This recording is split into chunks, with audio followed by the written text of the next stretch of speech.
Ever since the early betas of the finals, there has always been a weapon or two that was significantly stronger than the rest. Over time, these weapons got nerfed and a new weapon would take its place. However, if this cycle continues and all weapons progressively get weaker without anything getting stronger, that will have a negative impact on the game. The reason this could be a cause for concern is because there haven't been many significant buffs, but there have been a lot of impactful nerfs.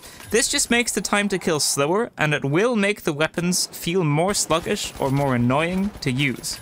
It's not only the frequency of the nerfs that might be an issue for the game, but also the scale of the nerfs. Let's take a look at the V9S. This was very meta back in one of the betas and was nerfed so much that now there's not really much point in using it anymore compared to something like the XP54 or the M11.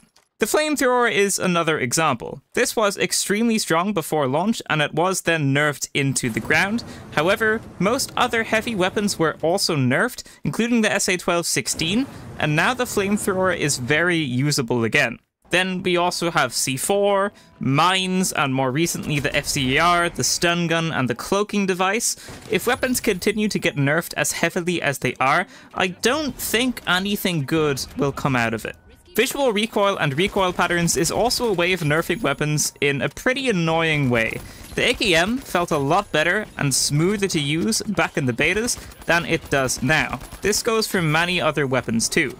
Right now, the only full auto gun I can bring myself to use is the XP54, since it's the only one that feels responsive enough.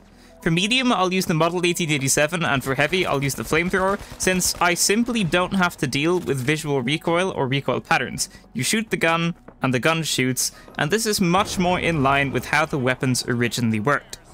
But why is Embark nerfing things so much? I honestly think it just comes down to listening to the players a little bit too much, and nerfing things too heavily.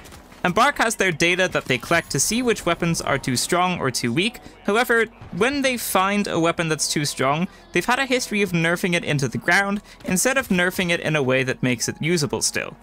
I think if the strong weapons started getting lightly nerfed and the weak weapons started getting decent buffs, it would be a good thing for the game and make the gunplay feel much better. Thank you so much for watching, ladies and gentlemen. That is going to be it for this video. If you'd like to leave a like, subscribe, and let me know what you think should be nerfed or buffed in the comments down below.